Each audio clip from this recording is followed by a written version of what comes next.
आदिवासी नेत्री निशा भगत जो लगातार चर्चों में रहती है, लगातार जो आदिवासी समुदाय के हक हुकूक की आवाज को लेकर लड़ाई करती हुई दिखते रहती है। वहीं आपको बता दें, जो निशा भगत आज जो है पिठोरिया थाना के बाहर बैठी हुई है। आपको बता दूं, उसके साथ एक घटना घटती है जिसको लेकर लगातार वो एफआईआर देने की, लगातार केस करने की कोशिश कर रही है, मगर पिठोरिया थाना की ओर से केस नहीं लिया जा रहा है, एफआईआर नहीं लिया जा रहा है।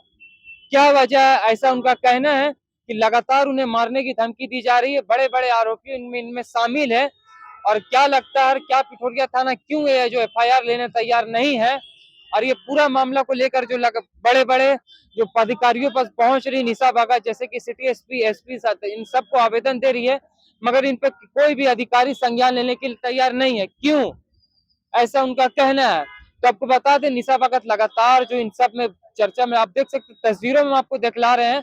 इस तस्वीर को देखिए कि निशा भगत कैसे बाहर आवेदन लेकर जो बैठी है पिठोरिया थाना के बाहर, और आप देख सकते हैं यार क्या कुछ वो कहते आ रही इन सारे मामलों को लेकर। आइए हम आपको सुनाते हैं। जी, आप आए थे पिठोरिया थाना में हैं, लगातार आप केस करने की कोशिश कर रहे हैं, एफआईआर नहीं लिया जा रहा है थाना की ओर से। थाना में आप प्रदर्शन कर रहे हैं, वहाँ से भी आप हटा रहे हैं, अपना हटाने का प्रयास, मतलब बोला जा रहा है कि अंदर नहीं कर सकते, क्या कुछ कहिए? देखिए, आज झारखंड राज्य में आप देख रहे हैं कोई रील्स बनाने के लिए जा सकता है डंडा के साथ में, लेकिन एक एक मुर्गी चोर का जो केस ले लिया जाता है। लेकिन आज जो करके लगातार जो संघर्ष कर रही है बेटी, जो दूसरों के लिए लड़ाई लड़ती है, आज अपने ही जान की का खतरा होने की वजह से आज जो है हमें ऐसा करना पड़ रहा है। मुझे बहुत दुःख हो रहा है इस बात को कहते हुए कि मैं झारखंड राज्य की आदिवासी बेटी, जो इस देश की मूल मालिक जो कर कि आज संघर्ष कर रही हूँ जल जंगल जमीन के लिए, अपने धर्म के लिए, अपनी संस्कृति के लिए, अपने परंपरा के लिए। लेकिन आज जो है पिठोरिया थाना में जब घटना घटी थी 2 तारीख को, उस समय में थाना प्रभारी आए थे। थाना प्रभारी आए थे, उसके बाद में लोकेशन माँगे थे वहाँ पे, जिस समय अपराधियों ने वहाँ तांडव किया, उसके बाद में थाना अगर पहुँची है, तो अगर थाना वहाँ पहुँचती है, तो उसके गाड़ी में हथियार नहीं था, वो भाग क्यों गया? दूसरी बात है कि थाना प्रभारी कह रहे हैं कि वो अपराधी है, वो फरार रहता है इसीलिए वो भाग गया। लेकिन क्या ये मेरा केस लेने का दायित्व तो नहीं बनता है? अगर थाना प्रभारी जान रहे हैं कि वो क्रिमिनल है, वो जान रहे हैं कि वो सच में असामाजिक तत्व से मिले हुए जेल जा चुके, अपने ही परिवार के 2 लोगों की हत्या करके जा चुके हैं। तो ऐसे में सोच लीजिए, थाना को गेट में ताला लगा देना, थाना में गेट में ताला लगता है क्या? न्याय का मंदिर होता है। और अगर हमको न्याय चाहिए तो हम माननीय सुप्रीम कोर्ट, माननीय हाई कोर्ट, माननीय सिविल कोर्ट जाएँगे। केस तो रजिस्टर्ड होनी चाहिए। क्या ऐसा कारण है? क्यों अपराधियों को बचाया जा रहा है? रांची में लगभग 45 थाना होंगे और पूरे झारखंड में 606 थाना होंगे। लेकिन क्या मुझे ये बताइए कि अगर मेरे साथ ऐसा हो रहा है, क्या ऐसा बड़ी ताकत है जो कर कि निशा भगत की जान खतरा में है, इसको नहीं दिखाना चाहता है झारखंड? लगातार मैंने संघर्ष किया है और मैंने गुमला के उपायुक्त महोदय को, गुमला के अनुमंडल अधिकारी को, गुमला के एसपी साहब को, राष्ट्रीय अनुसूचित जनजाति आयोग, वहाँ भी पता है कि मेरे जान-माल को खतरा है और मेरे बारे में जिस तरीके से लोग जो सोशल मीडिया में लिख रहे हैं और मेरे कई फ़ोटोज़ को जो लगातार है एआई के माध्यम से गलत फैला रहे हैं और मेरा बदनामी करना चाहते हैं ताकि हम जो है सच्चाई के साथ ना लड़ सके। बदनाम आज अगर हमको इस तरीके से गाली-गलौज किया, जबकि उस लड़के से मेरा कभी भी कोई बातचीत नहीं है। पहले से षड्यंत्र रहा होगा तभी ये हमारी गाड़ी को रोका गया है। अगर षड्यंत्र नहीं होता तो आप मुझे बताइए कि क्या वहाँ पे थाना प्रभारी पहुँचे तो क्या एक्शन किए? उल्टा कह रहे हैं कि ये हथियार नहीं था, हथियार नहीं था, केस कमज़ोर करने की कोशिश कर रहे हैं। फिर उन्होंने कहा कि आप पे भी केस किया गया है। मैंने कहा केस किया गया है तो आप केस लीजिए ना। मेरा भी केस लीजिए, उनका भी केस लीजिए, हम लोग लड़ेंगे। जो सच्चाई में होगा वही इंसान जीतेगा। लेकिन ये थाना सुनने को तैयार ही नहीं। ये थाना जो है कि अगर मुझे कुछ हो जाता है, इसी थाना परिसर में हूँ मैं फ़ोन करते रह जाऊँगी, ये लोग तो पहुँचेंगे ही नहीं। तो फिर मैं कैसे कैसे अपने आप को सुरक्षित महसूस करूँ पिठोरिया थाना में? क्या मैं झारखंड की बेटी नहीं हूँ?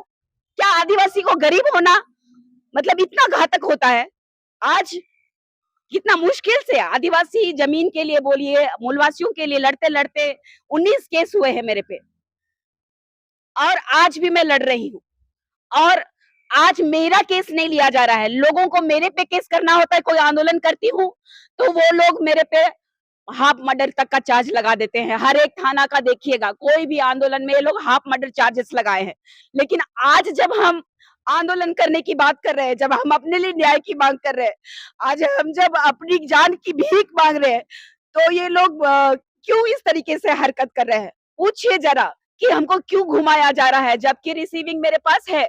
जब अगर मैं गलत होती तो उसकी माता जी भी आई थी रात के 1:30 बजे, बोल रही थी मुस्कुराते मुस्कुराते, इस बार माफ कर दीजिए और इस बार के अलावा कुछ नहीं करेगा। तो हमने कहा बस कि मेरी भी माँ घर में बैठी हुई है, मेरी भी माँ सोचती है कि मेरी बेटी सुरक्षित है कि नहीं है। यही प्रशासन, ये संवैधानिक तंत्र में बैठे हुए लोगों से उम्मीद रहती है जनता को कि उनका जान माल का रक्षा करेंगे संवैधानिक पद पे बैठे हुए। लेकिन सोचिए जब मेरे साथ ऐसा हो रहा है तो गरीबों के साथ कितना अन्याय होता होगा, कैसे लड़ेंगे वो? क्यों नहीं ले रहे हैं अपना, क्या लगता है? अब तो मुझे नहीं पता, क्योंकि बहुत कोशिश किया गया। घटना के दूसरे दिन जितेंद्र नाम का लड़का और वहां का सरपंच, जिसका खुद का रिश्तेदार इसमें इन्वॉल्व है, मेरा घर का सीसीटीवी फुटेजेस आप लोग देख लीजिएगा। मैं घर से कब निकली, मैं वेस्ट बंगाल और उड़ीसा के बॉर्डर में थी, खुद से ड्राइव करके आना, उसके बाद में यहाँ पर इस तरीके का वारदात होता है। मैं घर घुसती हूँ, फिर तुरंत से निकलती हूँ, मेरी दूसरी गाड़ी को रोक लिया जाता है। वहां पहुंचती हूँ तो ऑलरेडी 3 गाड़ियों को रोका गया था शादी का। और ये लोग कह रहे हैं, थाना प्रभारी अब कोशिश कर रहे हैं दबाव प्रेशर करने का। जिस टूटी फूटी घर में रहती हूँ तो ये सोच रहे हैं कि ये गरीब भुखमंगी ये लोग कुछ नहीं कर पाएंगे थाना प्रभारी का।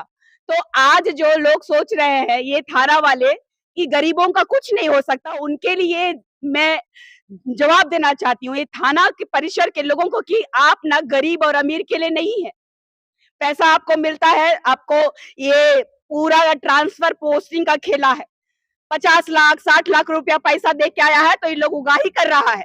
हम नहीं दे सकते हैं थाना प्रभारी को। मेरा जीवन जीने के लिए हम खुद संघर्ष कर रहे हैं कि हम कैसे जी रहे हैं, कैसे चल रहे हैं, हम क्या थाना प्रभारी को दे।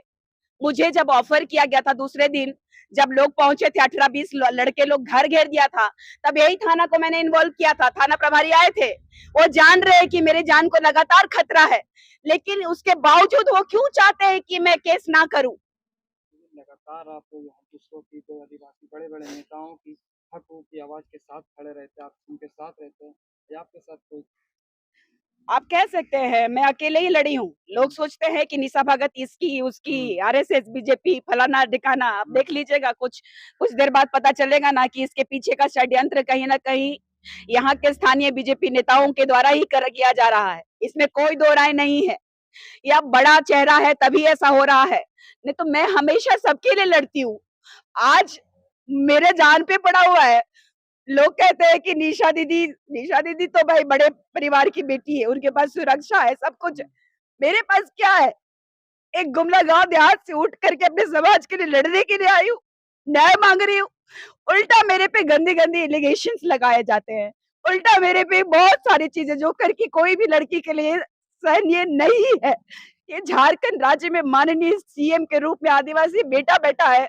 हम अपने ही बात करें, अपने अपने धर्म की रक्षा की बात करें, हम अपने समाज की रक्षा की बात करें, हम अपने जल जंगल जमीन की रक्षा की बात करें। हमने तो कभी किसी का नहीं लूटा, हमने तो किसी से नहीं लिया। आज एक एक पल, एक एक क्षण मुझे लगता है कि कब मैं मारी जाऊंगी। ना अच्छे से खाना खा पा रही हूँ, सीसीटीवी कैमरा चेक करते रहती हूँ, और ऊपर से सरपंच ने ये भी कह दिया कि सीसीटीवी लगा हुआ है तो क्या हुआ, आप बच जाएंगी। तो ऐसे प्रवृत्ति के लोगों को ये थाना प्रभारी क्यों सह दे रहे हैं? मैंने एसएसपी साहब को भी फोन किया, हमारी जो घटना जो है डीजीपी मैडम तक बात पहुंची है, लेकिन ऐसा क्या कारण है? क्या मैं सरकार की इतनी बड़ी दुश्मन बन गई? क्या मैं सरकार के खिलाफ बोलने का हम आम जनता को कोई अधिकार नहीं है? क्या हम जो गलत हो रहा है उसके खिलाफ बोल नहीं सकते? तो मुझे कोई ये नहीं है, मैं अकेले लड़ी थी और लड़ूंगी, अपने लिए लड़ूंगी, समाज के लिए भी लड़ूंगी, मुझे कोई दुख नहीं है। मैं जानती हूँ मेरा समाज जो है गरीब समाज है। आज मेरी बात नहीं सुनी जा रही है तो सोच लीजिए हमारे लोगों का क्या सुना जाएगा। और आज हमारे लोग जो खेती बाड़ी में लगे हुए हैं, और मैं हमारा एक ही मूल आधार है कृषि, और आज हम उनको डिस्टर्ब करके हम नहीं चाहते थे कि मेरी वजह से आज जो है बीड़ा रोपने वाला समय में किसी को भी क्षति हो। हम लोग खेती पे ही निर्भर रहते हैं। चाहे मेरे पिताजी की बात कीजिए, चाहे आम जनता जो कि हमारे कृषक भाई बहनों की बात कीजिए, चाहे हमारे पुरखे से चला आ रहा, हमारी आत्मा है जमीन। और अगर जमीन पे अगर खेती अभी नहीं करेंगे तो मैं अकेले नहीं, मैं लड़ते आई हूँ और लड़ूंगी और संघर्ष करूंगी।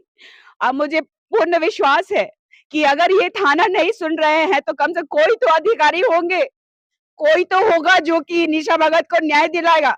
अगर मैं गलत हूं तो मुझे भेजो ना जेल। मैं तो ये नहीं बोल रही हूँ कि मुझे मत भेजो, मुझे भेजो अगर मैं गलत हूँ, लेकिन इतना बड़ा अन्याय मत कीजिए।